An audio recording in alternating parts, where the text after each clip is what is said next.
राधे राधे, जय श्री कृष्णा। प्रिय श्रोताओं, यह पितृ पक्ष का पावन समय है जब हम अपने पूर्वजों को स्मरण कर उनके प्रति श्रद्धा और कृतज्ञता अर्पित करते हैं। शास्त्रों में कहा गया है कि यदि पूरे पितृ पक्ष में प्रतिदिन श्रीमद् भागवत गीता के 7वें अध्याय का पाठ या श्रवण किया जाए और उस पुण्य को पितरों को समर्पित कर दिया जाए तो उन्हें मोक्ष की प्राप्ति होती है और उनके लिए सद्गति के द्वार खुल जाते हैं। आज हम सबको यह महान अवसर प्राप्त हुआ है कि हम बड़े ही भाव और श्रद्धा के साथ भगवान श्री कृष्ण का ध्यान करते हुए भगवत गीता के उसी 7वें अध्याय का श्रवण करेंगे जिसे स्वयं भगवान ने कुरुक्षेत्र के रणभूमि में अर्जुन को सुनाया था। केवल इतना ही नहीं, एक बार माता पार्वती ने भी भगवान शिव से यही प्रश्न किया था कि पितरों को मुक्ति किस प्रकार मिल सकती है। तब महादेव जी ने देवी पार्वती जी से गहन रहस्यमय वर्णन करते हुए यही उपदेश दिया था कि भगवत गीता का श्रवण और पाठ पितरों को परम गति प्रदान करता है।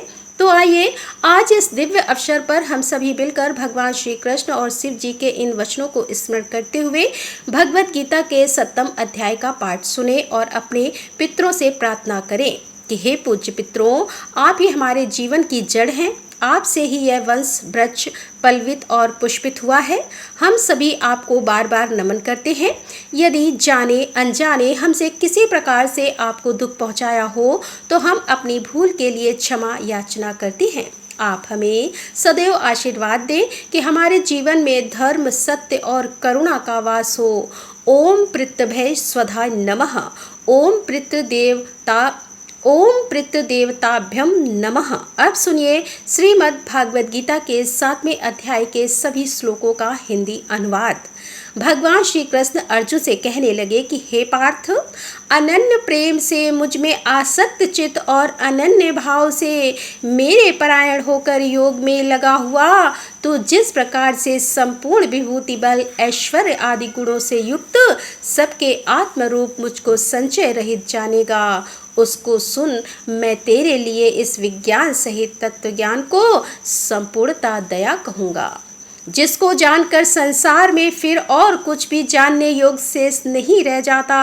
हजारों मनुष्यों में से कोई एक मेरी प्राप्ति के लिए यत्न करता है और उन यत्न करने वाले योगियों में भी कोई एक मेरे परायण होकर मुझको तत्व से अर्थात यथार्थ रूप से जानता है।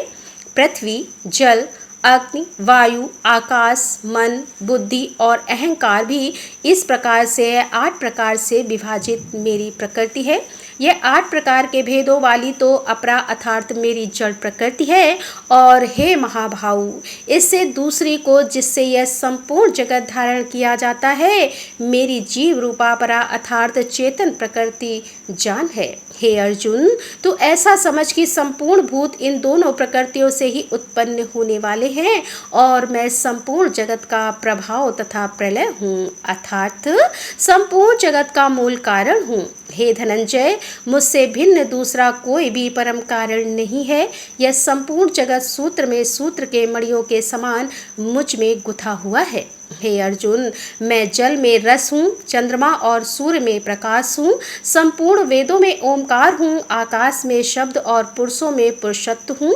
मैं पृथ्वी में पवित्र गंध और अग्नि में तेज हूँ और संपूर्ण भूतों में उनका जीवन हूँ और तपस्वियों में तप हूँ। हे अर्जुन, तो संपूर्ण भूतों का सनातन बीज मुझको ही जान। मैं बुद्धिमानों की बुद्धि और तेजस्वियों का तेज हूँ। हे भरत श्रेष्ठ, मैं बलवानों का आसक्ति और कामनाओं से रहित बल अर्थात सामर्थ्य हूँ और सब भूतों में धर्म के अनुकूल अर्थात शास्त्र के अनुकूल काम हूँ। और भी जो सत्व गुण से उत्पन्न होने वाले भाव हैं और जो रजोगुण से होने वाले भाव हैं उन सबको तो मुझसे ही होने वाले हैं ऐसा जान, परंतु वास्तव में उनमें मैं और वे मुझ में नहीं हैं। गुणों के कार्य रूप सात्विक, राजस और तामस, इन तीनों प्रकार के भावों से यह सारा संसार प्राणी समुदाय मोहित हो रहा है। इसीलिए इन तीनों गुणों से परे मुझे अविनाशी को नहीं जानना, क्योंकि यह अलौकिक अर्थात अति अद्भुत त्रिगुणमयी मेरी माया बड़ी दुस्तर है। परंतु जो पुरुष केवल मुझको ही निरंतर भजते हैं वे इस माया को उल्लंघन कर जाते हैं अर्थात संसार से तर जाते हैं। माया द्वारा जिनका ज्ञान हरा जा चुका है ऐसे आसुर स्वभाव को धारण किए हुए मनुष्यों में नीच दूषित कर्म करने वाले मूढ़ लोग मुझको नहीं भजते।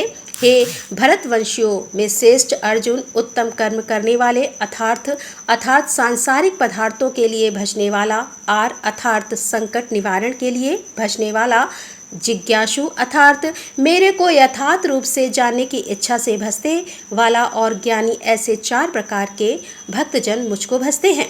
उनमें नित्य मुझ में एकाकी भाव से स्थित अनन्य प्रेम भक्ति वाला ज्ञानी भक्त अति उत्तम है, क्योंकि मुझको तत्व से जानने वाले ज्ञानी को मैं अत्यंत प्रिय हूँ और वह ज्ञानी मुझे अत्यंत प्रिय है। ये सभी उद्धार है, परंतु ज्ञानी तो साक्षात मेरा स्वरूप ही है, ऐसा मेरा मत है, क्योंकि वह मन बुद्धि वाला ज्ञानी भक्त अति उत्तम गति स्वरूप मुझ में ही अच्छी प्रकार से स्थित है। बहुत जन्मों के अंत के जन्म में तत्व ज्ञान को प्राप्त पुरुष सब कुछ वासुदेव ही है। इस प्रकार मुझको भजता है वह महात्मा अत्यंत दुर्लभ है। उन भोगों की कामना द्वारा जिनका ज्ञान हरा जा चुका है वे लोग अपने स्वभाव से प्रेरित होकर उस नियम को धारण करके अन्य देवताओं को भजते हैं अर्थात पूजते हैं। जो सकाम भक्त जिसका देवता के स्वरूप को श्रद्धा से पूजना चाहता है उस भक्त की श्रद्धा को मैं उसी देवता के प्रति स्थिर करता हूँ। वह पुरुष उस श्रद्धा से युक्त होकर उस देवता का पूजन करता है और उस देवता से मेरे द्वारा ही विधान किए हुए उन इच्छित भोगों को निसंदेह प्राप्त करता है। परंतु उन अल्प बुद्धि वालों को वह फल नाशवान है और वे देवताओं को पूजने वाले देवताओं को प्राप्त होते हैं और मेरे भक्त चाहे जैसे ही भजे अंत में वे मुझको ही प्राप्त होते हैं। आप जानिए कि भगवत गीता के 7वें अध्याय में भगवान के प्रभाव और स्वरूप को न जानने वालों की निंदा और जानने वालों की महिमा का वर्णन किस प्रकार किया गया है। भगवान श्री कृष्ण जी कहते हैं कि बुद्धिमान पुरुष मेरे अनुत्तम अविनाशी परम भाव को न जानते हुए मन इंद्रियों से परे मुझ सच्चिदानंद घन परमात्मा को मनुष्य की तरह जन्म कर व्यक्ति भाव को प्राप्त हुआ मानते हैं। अपनी योग माया से छिपा हुआ मैं सबके सामने प्रत्यक्ष नहीं होता, इसीलिए यह ज्ञानी जन समुदाय मुझ जन्म रहित अविनाशी परमेश्वर को नहीं जानता अर्थात मुझको जन्मने मरने वाला समझता है। हे अर्जुन, पूर्व में व्यतीत हुए और वर्तमान में स्थित तथा आगे होने वाले सब भूतों को मैं जानता हूँ, परंतु मुझको कोई भी श्रद्धा भक्ति रहित पुरुष नहीं जान सकता।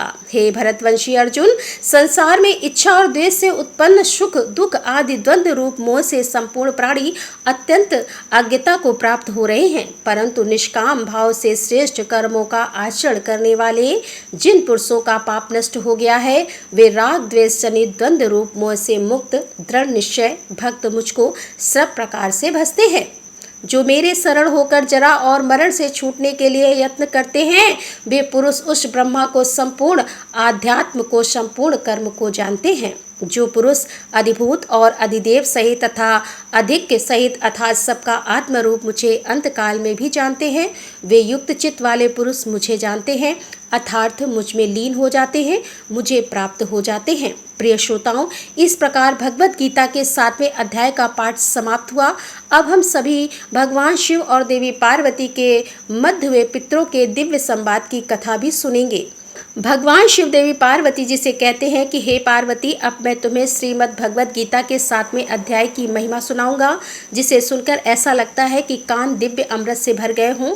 पाटिलपुत्र एक बड़े नगर का नाम है जिसके कई विशाल द्वार है। उसी नगर में शंकुकर्ण नाम का एक ब्राह्मण रहता था। उसने व्यापारी का व्यवसाय अपना लिया था और बहुत सारी धन संपदा अर्जित कर ली थी, परंतु उसने कभी किसी प्रकार का धार्मिक कार्य नहीं किया था, न ही अपने पूर्वजों के निमित्त आवश्यक कर्मकांड किए थे। इस प्रकार वह बहुत धनवान हो गया था, इतना धनवान कि बड़े से बड़े राजा भी उसके घर आकर भोजन किया करते थे। शंकुकर्ण अत्यंत कंजूस भी था और उसने अपना धन भूमि में दबाकर छिपा रखा था। एक बार वह ब्राह्मण जब अपने बच्चों और अन्य संबंधियों के साथ अपने चौथे विवाह के उद्देश्य से जा रहा था तो वे रात्रि विश्राम के लिए एक स्थान पर रुके और जब वह सो रहा था तो एक सर्प ने आकर उसे डस लिया। जब उसके पुत्रों और संबंधियों को पता लगा कि उसे सर्प ने डस लिया है तो उन्होंने वैद्यों और मंत्र जाप को बुलाया, परंतु कोई भी संखुक कर्ण की सहायता नहीं कर सका और शीघ्र ही उसकी मृत्यु हो गई। इसके बाद उसे एक प्रेत सर्प का शरीर धारण करना पड़ा। वह केवल अपने धन के विषय में ही सोचता रहता था जो उसके घर के पास ही गड़ा हुआ था। उसने अपने परिवार को भी अपने छिपे हुए धन के बारे में कभी नहीं बताया था। प्रेत सर्प के रूप में भी वह उसी स्थान पर निवास करता था जहां उसका धन गड़ा हुआ था, ताकि कोई और उस धन को ना ले जा सके। कुछ समय बाद वह प्रेत सर्प के जाल में फंसकर थक गया और उसने अपने पुत्रों को स्वप्न में दर्शन देकर सहायता करने का अनुरोध किया। अगली सुबह जब उसके आलसी बेटे जागे तो उन्होंने एक दूसरे को अपने देखे स्वप्न के विषय में बताया। उसके एक बेटे ने हाथ में एक बड़ा सा खुदाई करने का औजार लिया और उस जगह पर गया जहां उसके पिता ने बताया था कि वह रहता है। वहां पहुंचकर उसे एहसास हुआ कि उसे तो ठीक ठीक पता ही नहीं था कि धन आखिर कहाँ गड़ा है। वह बेटा बहुत लालची था तो उसने बहुत देर तक उस छुपे हुए धन को ढूंढने का प्रयास किया। आखिरकार उसे सांप का एक बिल दिखाई दिया जिसे उसने तुरंत खोदना शुरू कर दिया और थोड़ी ही देर में एक बहुत बड़ा और भयानक सर्प उस बिल से बाहर निकला और बोला, अरे मूर्ख, तुम कौन हो? यहाँ क्यों आए हो? तुम्हें किसने भेजा है और तुम इस जगह खुदाई क्यों कर रहे हो? मेरे प्रश्नों का उत्तर दो। उस पुत्र ने उत्तर दिया, मैं आपका पुत्र हूँ और मेरा नाम सुनंग है। कल रात मैंने स्वप्न में देखा कि इस स्थान पर गुप्त खजाना गड़ा हुआ है और मैं उसी को लेने आया हूँ। अपने पुत्र की यह बात सुनकर वह प्रेत सर्प हंसने लगा और बोला, यदि तुम मेरे पुत्र हो तो मुझे इस नारकी स्थिति से मुक्त कराने के लिए आवश्यक अनुष्ठान क्यों नहीं कर रहे हो? पिछले जन्म में लोभ के कारण मुझे यह शरीर प्राप्त हुआ था और अब तुम भी उसी राह पर जा रहे हो। तब पुत्र ने पूछा, हे पिताजी, कृपया मुझे बताएं कि आप इस नारकी स्थिति से कैसे मुक्त हो सकते हैं? प्रेत सर्प ने कहा, किसी भी प्रकार के दान तपस्या यज्ञ से नहीं, बल्कि केवल भगवत गीता के 7वें अध्याय के पाठ से ही मैं जन्म मृत्यु के चक्र से मुक्त हो सकूंगा। हे पुत्र, कृपया श्राद्ध कर्म करो और उस दिन किसी ऐसे ब्राह्मण को बुलाओ जो भगवत गीता के 7वें अध्याय का पाठ करने का अभ्यासी हो और उसे उत्तम भोजन कराओ। उसके पश्चात सुनंग ने अपने अन्य भाई के साथ मिलकर अपने पिता की आज्ञा का पालन किया और जब ब्राह्मण श्रीमद् भगवत गीता के 7वें अध्याय का पाठ कर रहे थे तब शकुन ने उस भयावह प्रेत सर्प शरीर को त्याग कर दिव्य चतुर्भुज शरीर प्राप्त किया। उस समय उन्होंने अपने पुत्रों को आशीर्वाद दिया, उन्हें अपने धन का स्थान बताया और फिर वैकुंठ लोक को चले गए। जिन पुत्रों का मन भगवान कृष्ण की भक्ति में अब लग गया था, उन्होंने उसी धन का उपयोग अब मंदिर बनवाने, कुएं और तालाब खुदवाने तथा अन्य दान में किया और वे सभी प्रतिदिन श्रीमद् भागवत गीता के 7वें अध्याय का पाठ करने लगे और शीघ्र ही उन सभी को भगवान कृष्ण के चरण कमलों की प्राप्ति हो गई। भगवान शिव देवी पार्वती जी से कहते हैं कि हे देवी, इस प्रकार मैंने तुम्हें श्रीमद् भगवत गीता के 7वें अध्याय की अद्भुत महिमा सुनाई है। जो कोई इस महात्म्य को सुनेगा वह सभी पापों से मुक्त हो जाएगा। सभी प्रेम से बोले श्रीमद् भगवत गीता की जय। श्री कृष्ण भगवान की जय।